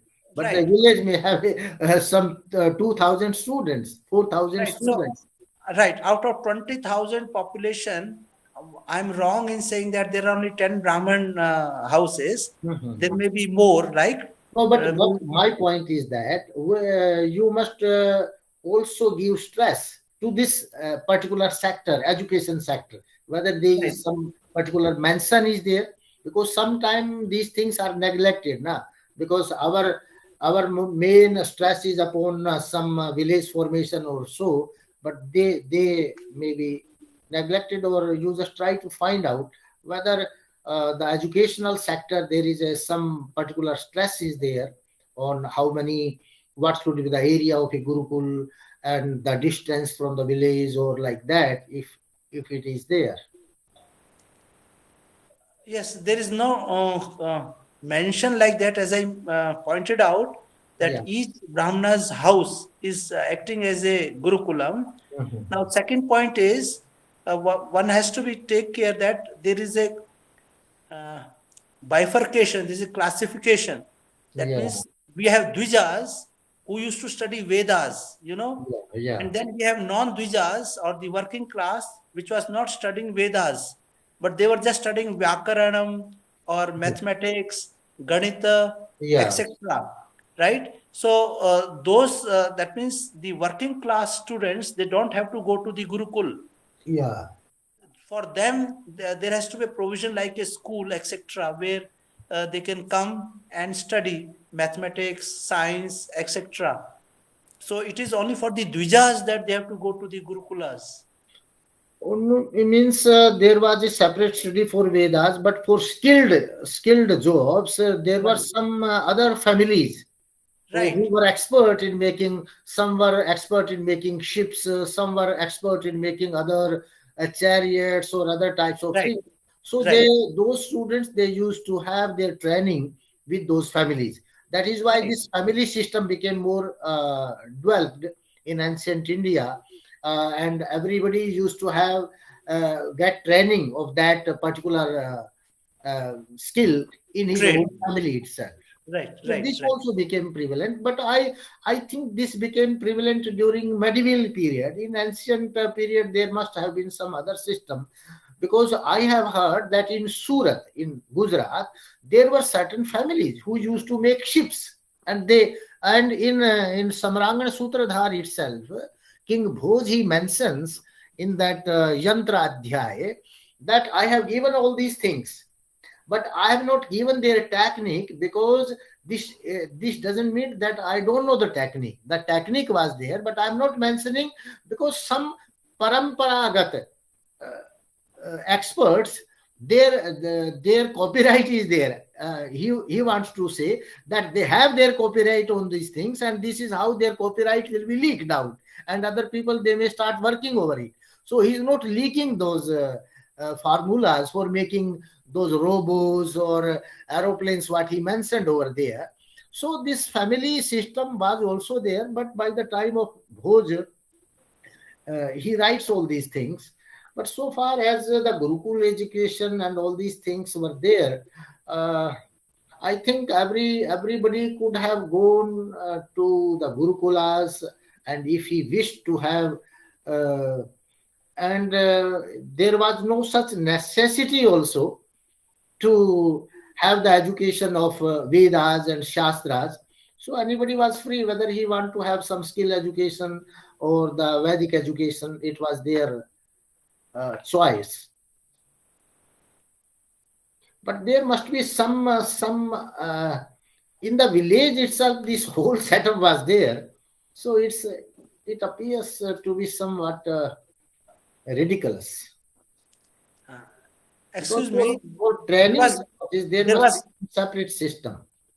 there was no choice. See, Hmm. the by tradition, by Yeah, family tradition, the children of a carpenter used to learn that trade, and they used to become carpenters, very good carpenters, of a cobbler or a blacksmith or a goldsmith. By tradition, they were learning that art. yeah, yeah, yeah. So there was no problem of jobs, etc. Similarly, the offsprings of these Vaishyas, Kshatriyas, and Brahmanas, they Mhm. were going for Vedic education. So this concept of universities, you mean to say it came during Buddhism? Right. Because Buddhism this was Takshashila, Vikramashila right. Right, right, right. are not in the Vedic period. No, Vedic period is a decentralized system.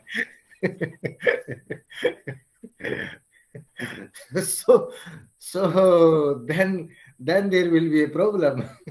No, no problem. No, no, no. We can't say like that. So, if there is no university, we want to say that there was no education, higher education in this country.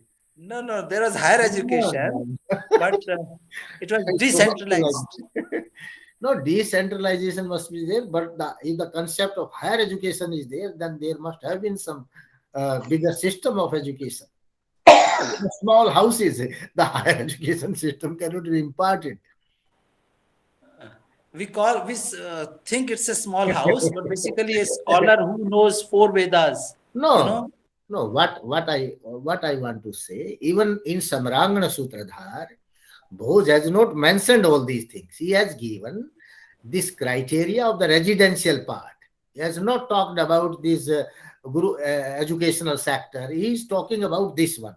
But we should not include into this system the whole everything into it.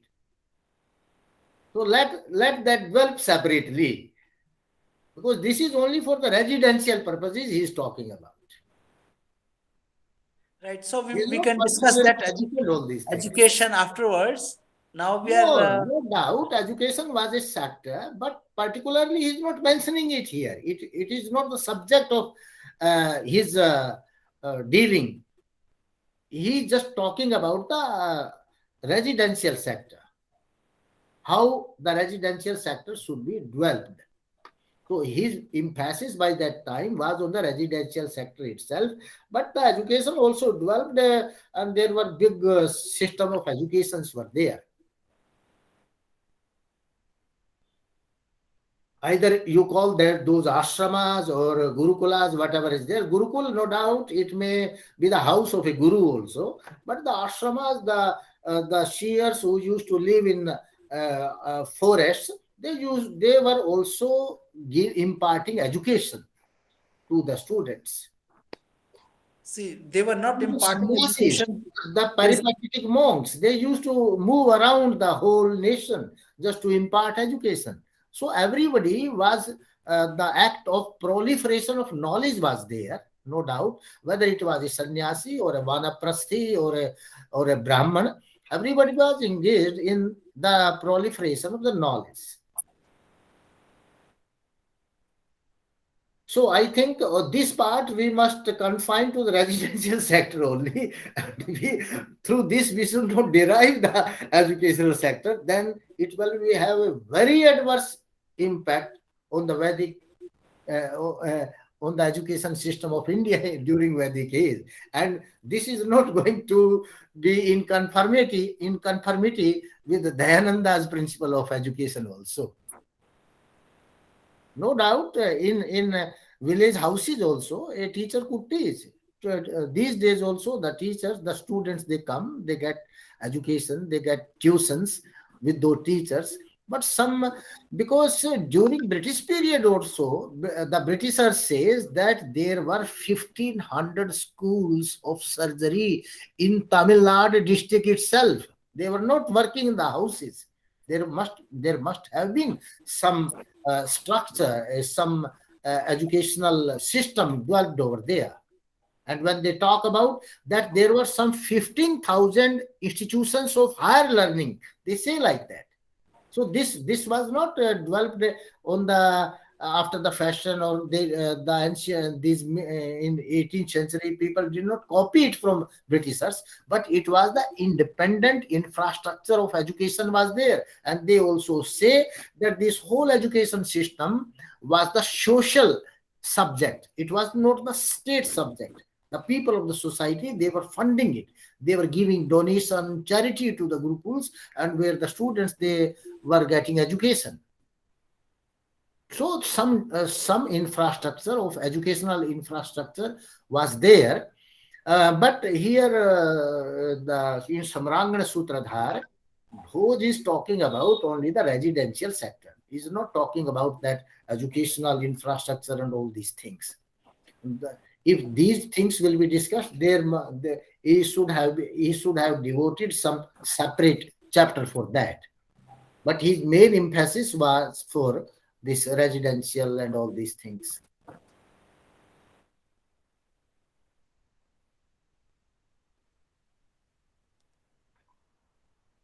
And even the people used to say during ancient period there were no hospitals, only the Vaidyas were there. But we find a mention of Aturalayas, where the people, the hospitals were there. So Gurukul system, ashram system, they were developed just to give education to the students. Because there are so many ashramas of the rishis were there. And those ashramas, even this Dushyant and Shakuntala's story, it is also the ashram of Kanva. And the brahmacharis, they used to live over there and get education. So ashram system, it was, I think it was the institution of higher learning.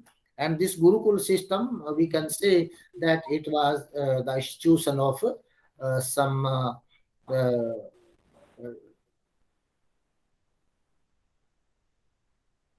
10th standard, 12th standard type of learning, we can say. School education type of system.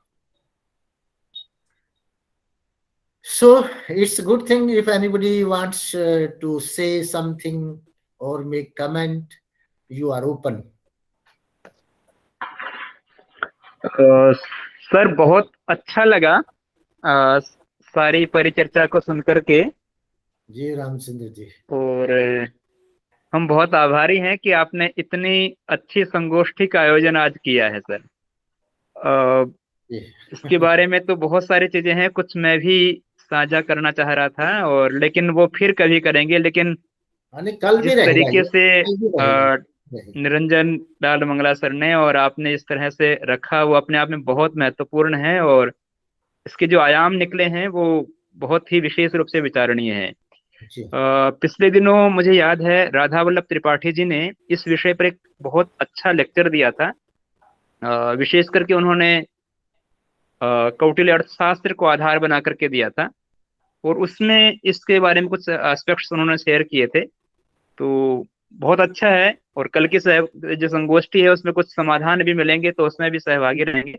तो बहुत बहुत आभार sir आपका, धन्यवाद। जी जी धन्यवाद। और if anybody else wants to make a comment, I would like to speak for 1 minute. Yeah. पहली बात है कि जो this session was very wonderful and very educative also. I have seen Gurukul Kanam Ashram. I have gone 2 times there. It is near Kordwar or and Lansdowne, and that way it is there. Yeah. After crossing Hardwar, I got through there. I met there Mr. Jayant. He is in charge of that school. And I think there were 80 students dwelling at time. Yeah. In the night, we found a lion, small lion. It came. Second day, we found in the night a Tendua came there. Oh. They are still in that portion, and they told that Shant and that story belongs to that place. Yeah. So there, that Acharya told me, in ancient times, all dwelling places, they automatically were classified as colonies for professors, that means rishis. Like sweepers, that means shudras. Yeah. Like staff quarters, they were different. As we find today, there are different staff quarters for professors, different for judges. Even Delhi, we got 3 complexes for judges. Yeah. For different categories, depending upon their profession mainly. Or grade A, grade B, like that. Yeah. And secondly, the education institutes, they were 100% residential that time. So that the children, they don't waste time in coming and going in the transportation. Moreover, the boy needs more concentration for education. Yeah. Moreover, he is away from their parents. जिसको कहते हैं मोह से दूर हो जाता है बच्चा. So I think overall, those dwellings which are residential complexes, they are better for a child, for its personal development, for psychological development, and also for better career. The rest is, I will listen tomorrow also. Thank you, sir. Okay, thank you, Sapraji. Sapraji is a retired magistrate from Delhi, but he takes a lot of interest in all such academic activities. I must tell you one thing. I have published about 120 books from Arya Samaj on my own. My publication is there, but they are all very on different wider subjects. Yeah. Thank you, sir. Thank you, Supraji. Or anybody else?